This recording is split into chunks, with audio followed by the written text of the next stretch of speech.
Todo empieza aquí, con el pueblo judío. Un pequeño pueblo que ha sido dominado a lo largo de muchos siglos por los imperios poderosos de la zona. Es un pueblo especial, porque ha desarrollado la idea de ser el pueblo elegido por Yahvé, su Dios, y además esperan que un día Dios les envíe un Salvador, un Mesías, que les libere. Alrededor del año cero, la situación de este pueblo no es buena. Está dominado por el Imperio Romano y al mando de unos dirigentes totalmente despreocupados de su gente. Y justo en ese momento llega él, Jesús, un hombre de familia humilde que durante sus 3 últimos años de vida se dedica a predicar, a difundir un mensaje muy potente y novedoso para aquella cultura. Fíjate, a través de su mensaje insiste a la gente del pueblo llano a ser solidarios unos con otros, y a los ricos los critica de forma dura e hiriente. Era un hombre con mucho carisma, por lo que resultó muy convincente y reunió muchos seguidores. De hecho, empieza a pensarse que Jesús es Cristo, el enviado de Dios que tanto tiempo llevan esperando. Se hace tan popular que se convierte en una figura muy incómoda para las autoridades judías y acaban matándolo en la cruz. Pero con ello no consiguen su objetivo. Como sabes, Jesús tuvo 12 grandes discípulos, los 12 apóstoles. Estos se convierten en los grandes profetas de su mensaje, primero en Judea, pero luego, al ser también perseguidos, se dispersan a lo largo del imperio. Ahora, estos tienen sus seguidores, a los que llamarán cristianos, y así se van creando comunidades de cristianos. Estos van organizándose y colocan al frente de cada una de ellas un supervisor, el obispo. Y siguen las persecuciones. De hecho, durante diferentes épocas las autoridades del imperio persiguen e incluso condenan a muerte a los llamados cristianos. Surge así la figura de mártir. Todo cambia en el 313. Los seguidores de la nueva religión son cada vez más, y el emperador de entonces, Constantino, quiere tenerlos de su lado. ¿Qué hace entonces? Legaliza el cristianismo. Así se acaban las persecuciones y para el siglo V el cristianismo se extiende ya por todo el imperio. Pasa a convertirse así en la religión oficial. Y se seguirá expandiendo hacia el norte poco a poco. Y de aquí en adelante, cuanto más grande es la ciudad que dirige, mayor es la reputación del obispo. Y cuando el imperio se parte en dos, los obispos más importantes son el de Constantinopla en esta parte de aquí y el de Roma en esta parte de aquí. A este pronto empezará a llamársele Papa. A partir de ahora, las cosas se ponen feas.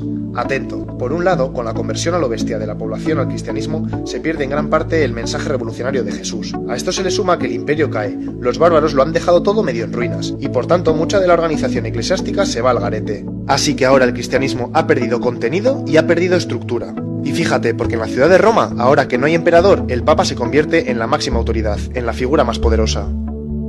Atento, porque en esta otra zona están pasando cosas importantes. En el siglo VII surge una nueva religión en Arabia, el Islam. Toda una revolución en el mundo árabe y con gran dinámica militar. Pues bien, el Islam va ocupando toda esta zona, hasta llegar aquí, incluso hasta Roma. Y así, se enciende la tensión entre cristianos y musulmanes, que en lugar de ver las similitudes de sus religiones, se enfrentan por intereses políticos y militares. Luego te sigo contando. Volvamos a hablar del Papa, que ya verás qué lío. Como te he dicho, ahora, el Papa es la máxima autoridad de Roma. Pues bien, de aquí en adelante, va involucrándose en los enredos, alianzas y luchas de poder característicos de cualquier persona interesada en dominar. Y durante los siguientes siglos, seguirán peleando por mantener su poder y ejercen autoridad sobre todo. Hacen vida de reyes, y la corrupción y la avaricia se convierten en algo común entre la mayoría de los papas sucesivos. Increíble, ¿verdad? Poco se parece todo eso al mensaje que quería transmitir Jesús, ¿no? Siglo XI. El cristianismo se ha ido reestructurando y se extiende más o menos así. ¿Te acuerdas de Roma y Constantinopla? Pues entre tanta decadencia se genera entre ambos obispos grandes tensiones, y en 1054 se produce una ruptura, el gran cisma entre las dos iglesias. A partir de ahora se divide la iglesia romana aquí y la iglesia ortodoxa aquí. Pero paremos un momento, que no todo es degeneración en el cristianismo. Te hablo de los monjes benedictinos, que desde el siglo VI van extendiéndose por gran parte de Europa. Estos, siguiendo la esencia de la palabra de Jesús, se organizan en monasterios y ayudan a la gente de los pueblos próximos a reorganizarse y a mejorar la calidad de sus vidas, que por entonces era miserable. Esto es otra cosa, ¿no? Y ya verás, a lo largo de la historia van a existir dos mundos dentro del cristianismo. La iglesia de base, más humana y sensibilizada con las necesidades sociales del mundo, y la de la jerarquía, centrada mucho más en mantener su estatus. Volvemos a la tensión entre cristianismo e islam. Lo de ahora te suena seguro. Por un lado, en la península ibérica se produce la Reconquista, de 722 a 1492. Los ejércitos cristianos van ganándole terreno a los musulmanes hasta recuperar todo esto. Por otro lado, A principios del siglo XI empiezan las famosas cruzadas. Los papas, en lugar de buscar un acercamiento con Islam, entre este año y este año, arman ejércitos compuestos por soldados europeos, que en nombre de Dios y el cristianismo acuden a los santos lugares, a los sitios donde surgió todo, para liberarlos. Aunque te cuento una cosa, el objetivo de fondo era poder tener control sobre el Mediterráneo, que como sabes tiene un gran interés comercial. Bueno, pues a partir de estos 2 episodios se intensifica el conflicto Islam-cristianismo y se mantiene durante siglos. Paralelamente está ocurriendo otro episodio oscuro. En 1184 surge la Inquisición, que fue especialmente importante en toda esta zona. Te explico. A lo largo de más o menos 6 siglos, todo aquel que cuestiona la doctrina oficial cristiana se le considera hereje, y ser hereje es ser enemigo de la Iglesia, así que la Inquisición lo persigue, lo castiga, tortura e incluso mata. ¿Te acuerdas de los mártires de la época del Imperio Romano? Ya ves que para esta época se le ha dado la vuelta a la tortilla. Pero no todos son sombras en la Iglesia. Antes te he hablado de los monjes benedictinos y su labor de ayuda, pues para ahora han surgido nuevas órdenes religiosas.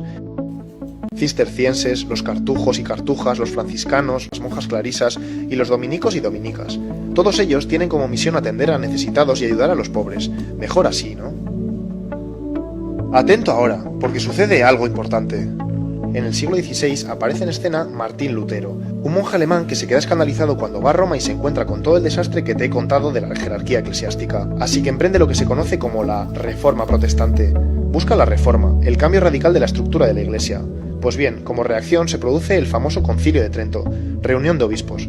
¿Qué deciden? Pues justo lo contrario, dar más valor a la figura del Papa y alto clero y por tanto jerarquizar aún más el asunto. ¿Qué pasa entonces? Pues que el luteranismo se separa de la Iglesia romana. Posteriormente, otros movimientos religiosos hacen lo mismo y crean iglesias protestantes por toda esta zona. Y también en Inglaterra, donde el rey Enrique VIII quiere divorciarse de su mujer, pero como el Papa de entonces no le da permiso, se enfada y opta por romper con la Iglesia romana. Así se crea la Iglesia evangelista. Ya ves, la Iglesia romana se ha reducido geográficamente y comienza a autodenominarse católica. Pero espera, que entonces llega la época de la expansión de Europa por todo el mundo. En la medida que los países de Europa van conquistando territorios, llevan ahí su religión y a sus misioneros, y el cristianismo se expande por todos estos sitios, más o menos así. Paremos un poco que te cuento algo. San Ignacio de Loyola funda la Congregación de los Jesuitas, un grupo de religiosos más dinámicos y con mayor impulso de expandir su fe. Y lo hicieron por todo el mundo, pero de forma algo diferente. En lugar de dejar que los conquistadores dominaran a las poblaciones indígenas y les sometieran, ellos luchaban por reorganizarles. Ante todo aquí. A los conquistadores no les gusta esta jugada y consiguen que el Papa les condene y los suprima. No más jesuitas por estas tierras por una temporada. Damos un salto hasta el siglo XVIII, el de la Ilustración, que como sabes defiende el poder de la razón y lo científico frente a la fe y superstición. Hasta ahora la Iglesia ha sido la que ha dado la explicación de las grandes verdades. Pero ahora surge una marea de movimientos ideológicos, sociales y científicos revolucionarios y la Iglesia siente que son una amenaza de su dogma, por lo que adopta una actitud a la defensiva. Como reacción, se opone e incluso ataca a todo aquel que cuestiona el pensamiento religioso. Es necesario un nuevo concilio. Vaticano I en el siglo XIX. Reunión de obispos otra vez. Decisión, se afianzan aún más en la postura de que la religión es la fuente de las máximas verdades. Ya ves, la Iglesia no consigue ir a la par de los nuevos descubrimientos y de alguna forma queda automarginada.